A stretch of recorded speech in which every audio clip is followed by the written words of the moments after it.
Have we seen the last of Mohammed Shami in red ball cricket? Taking 229 wickets across 64 matches with an average of 27, Mohammed Shami will go down as one of the greatest fast bowlers India has produced. In fact, in terms of fast bowlers, he's the 5th highest wicket taker for India in the test format in the history of test cricket. Of course, presumably Jasprit Bumrah will overtake him very soon, but Mohammed Shami will go down in the history books. Now, before we talk about Mohammed Shami's test career, why he's so good and special, hit that subscribe button. Mohammed Shami's story starts at the age of 16 when his dad recognizes that his son has a real talent in terms of bowling really fast. But that was enough for his father to make a decision to send his son from UP, where he actually was, to Calcutta to play for Bengal. Because according to him at that time, UP did not have the facility and a structure for a very young player like Mohammed Shami. And Calcutta at that time was not only well structured, but it was one of the best cricketing states in the country. Now around the age of 17, Mohammed Shami was part of the Rajasthan club in Calcutta. But a man named Shumon Chakrabarti called up Debabrata Das, who was part of the town club, which was one of the better cricketing clubs in the state. Mr. Chakrabarti called Mr. Das and told him to come real quick because there is a real talent in this Rajasthan club that you need to watch out for.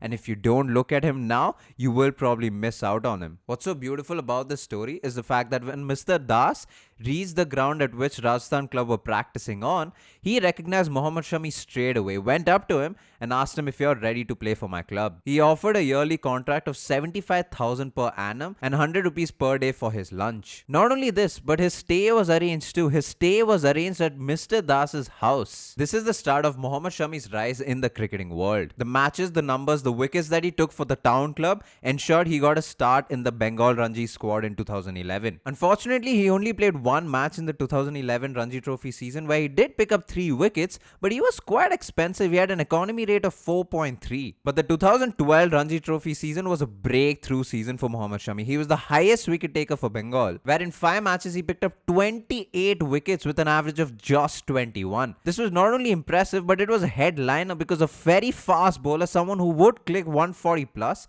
was picking up a lot of wickets. And it came as no surprise because of all of these performances. On November 6, 2013, Mohammed Shami makes his test debut for the Indian cricket team. And what a start for Mohammed Shami it was on his first ever test match. Not only did he get a 4-for in the first innings, he got a 5-for in the second innings. The man got 9 wickets in his first ever test match at home. Now this test match showed a lot of promise for Mohammed Shami as a fast bowler. Not only was he quick, not only was he able to swing the ball a little bit with the new ball, but what was so astonishing and eye-opening for an Indian fan and the management was the way Mohammed Shami was able to reverse swing the old ball. The way Mohammed Shami was able to control and get wickets with the old ball against the West Indies batters. To give you a little perspective, in both innings, Shami did not get a wicket in his first spell. In the first innings, he bowled 4 overs for 18 runs with the new ball, and in the second innings, he bowled 3 overs, giving away 21 runs with the new ball. But give him the old ball, and that is when the wickets started to fall. He got a total of 8 out of 9 wickets after the 30 over mark in the innings for the Indian team. Not only that, 7 out of those 9 wickets came as LBW and bowled, which not only meant that he was able to control the reverse swing, but he was also able to control the reverse swing enough to make sure stumps were at play all the time. But this shouldn't really come as a surprise, because as an Indian fast bowler growing up on the pitches that they do, you traditionally have to bowl stump to stump if you want any kind of success. To give you a little perspective, 44% of all test wickets that Shami has got have come through LBW or bowled. If you were to compare this to the other fast bowlers around the world, Rabada has a percentage of 27, Pat Cummins has a percentage of just 24, and Mitchell Starc, who's known to get a lot of bowls in LBW, he only has a percentage of 37. Now, if you wanted another Indian bowler's example, and if you were to take Jasprit Bumrah, 50% of Jasprit Bumrah's test wickets have come through LBW or bowled.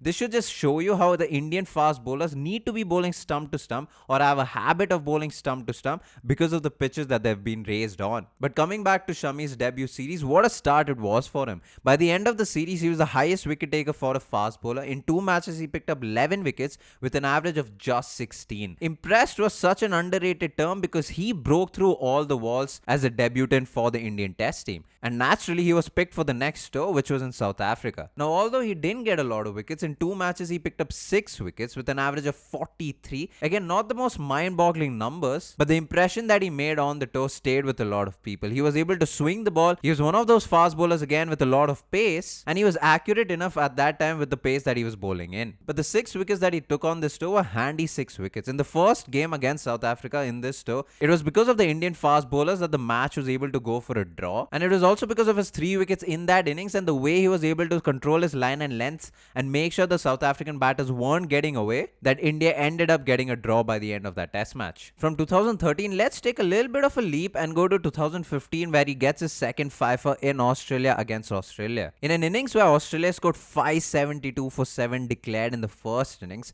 Mohammed Shami out of the 7 wickets took 5 wickets himself. He was the only bowler to take more than 1 wicket in that entire innings for the Indian team. I bring this fifer up because of a couple of reasons. In the first test match that he ever played for India against the West Indies, he gets a fifer in the second innings, and his second fifer comes in the first innings. This is something to keep in mind for you guys, and something I will bring up again later on in this video. Mohammed Shami's first couple of years were very interesting, because from his debut until the end of 2015, Mohammed Shami was the third highest wicket taker for the Indian team, where he played 12 matches picking up 47 wickets with an average of 36. Although these numbers at that time for a young player like him was impressive, he did have an economy of 3.8, which is slightly expensive. If you look at the top 5 wicket takers at that time, he was the most expensive fast bowler. This is something to note because at that time he was criticized for a couple of things. Because he's an Indian fast bowler, he would naturally try to bowl stump to stump. Now, because of this, he had the habit of bowling good 3-4 deliveries and bowling a ball down the leg, which would give easy run to the batters and take the pressure off completely. Not only this, a lot of coaches and former fast bowlers criticize Mohammed Shami's run-up, because even though his action seemed so fluent and repeatable, it was his run-up that was troubling him. He didn't have the most fluent or the most consistent run-up. And this is when Bharat Arun, the bowling coach at that time, helped Mohammed Shami with this case. Mohammed Shami's run-up was a little wayward. He had such long strides and would run as fast as he possibly could, because in Shami's head, this helped with the momentum,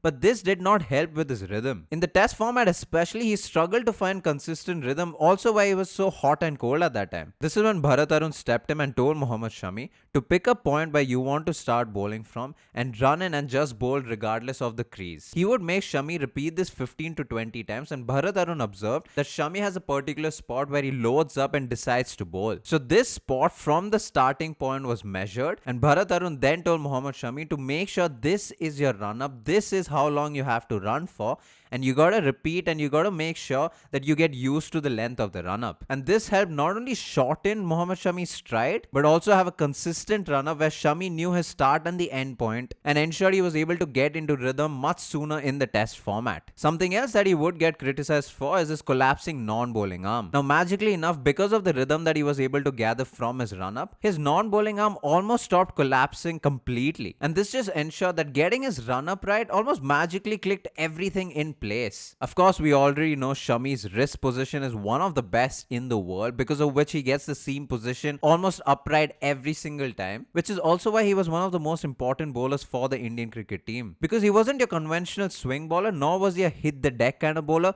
He would usually skid on. A lot of batters would be surprised by the pace that he was bowling in, because he would be deceptively quick, but more importantly, he did not care for conditions. If the conditions allowed the ball to swing, he would get that. If the conditions allowed the ball to seam, he would get that too off the pitch. But if the conditions didn't have any of it, he would still get a lot from the pitch itself, because he would be able to pitch the ball on the seam more often than not. And when the ball pitches on the seam, it would usually tend to deviate. And this is where we start Shami's career once again from 2016. Now, if you look at his numbers until 2016 and from 2016, you will realize a lot of things has changed for the better. Not only this, but because of the quartet of the fast bowlers Virat Kohli had made, he also bowled less number of overs per innings from 2016. Not only this, because Mohammed Shami was able to find his rhythm much quicker in the test format, his economy rate dropped too. From 3.8 until 2016, it came down to 3.1 from 2016 onwards, which is a very big difference. This is also shown in his average dot ball percentage, which rose from 71% until 2016 to 76% post 2016. But let's continue the story, right? Let's talk about Mohammed Shami, the player. In 2018 in Johannesburg against South Africa, Shami gets his third fifer in the test format. Now there's something very interesting about this fifer. He gets the fifer in the second innings, because of which India go on to win the match, but let's set some context before that. At one point, South Africa were 124 for 1, chasing 241. And even the first wicket was taken by Mohammed Shami. But lunch was taken early because of rain, and Ravi Shastri walks across Mohammed Shami. And Shami has this plate full of biryani, and this is when Shastri decides to take Shami's brain and get him a little riled up. Shastri asks Mohammed Shami if your hunger out there on the field is gone already, and which is why you're filling up your plate full of biryani.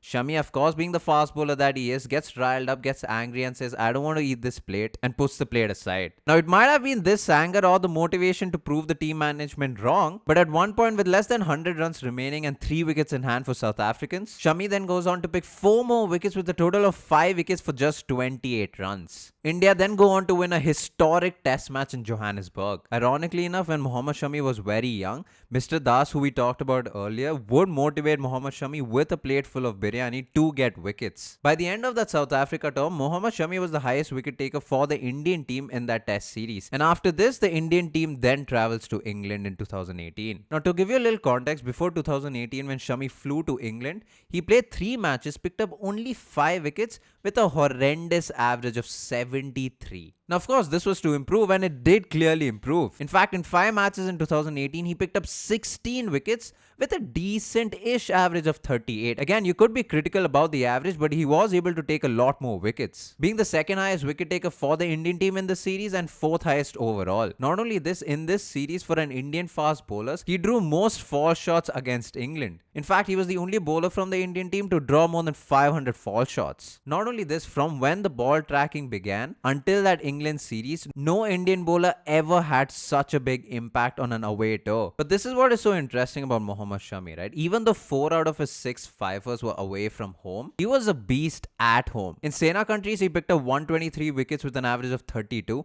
which is good enough. But if you look at his numbers at home, he picked up 76 wickets with an average of just 22. And this just goes to show that Mohammed Shami did not care for conditions. And for proof, let's talk about the 5th fifer that he got in the test format. This was at Visakhapatnam against South Africa, and this was a pitch where the spinners were just dominating. In fact, in the second innings when India came on to bowl, they started off with Aswin and Jadeja with the new ball. Even though the Indian team started with the spinners, Mohammed Shami was the highest wicket taker in this innings, taking 5 wickets for just 35 runs. Of course, his 4th fifer came in Australia in Perth, and his 6th fifer in 2021 against South Africa once again. But Mohammed Shami, apart from being able to take wickets everywhere around the world, apart from taking wickets at home, he was also known for something else. Virat Kohli, when he was the captain, tagged Mohammed Shami the best second innings bowler, and this also was for a reason. And it comes with no surprise that 4 out of the 6 fifers that he has got has come in the second innings. But what a lot of people would be surprised by is the fact that even though he's got more than 200 plus test wickets, he's the only Indian fast bowler to get more than 200 test wickets but not get more than 10 plus fifers. Yet he's got so many wickets, and this is again for a reason. Because for an Indian fast bowler, since his debut, he has most wickets taken in an innings with a 3-fer and a 4-fer, and he's the 5th highest for an Indian bowler overall in test career, which means he has the most 3-fers and 4-fers since his debut,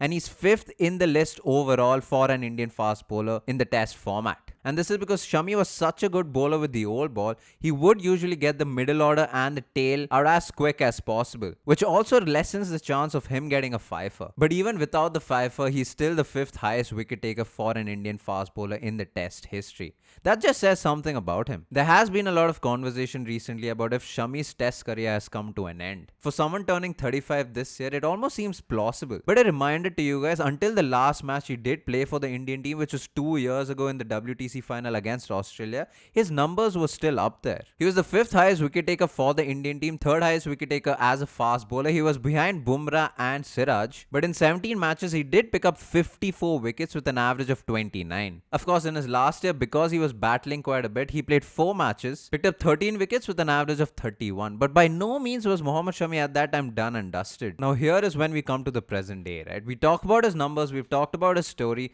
and we've talked about how it's been 2 years since Shami has played Test cricket. For someone who was supposed to make a comeback in the England series at home last year, for someone who was supposed to make a comeback in Australia against Australia at the end of last year, and then for someone who was hopefully supposed to come back in this England series, still hasn't made a comeback. But one positive is the fact that Mohammed Shami did play this IPL and he is back in the Vijay Hazare squad for Bengal. One can only hope he gets into the white ball rhythm, and hopefully there might just be a case for Mohammed Shami in the red ball format once again.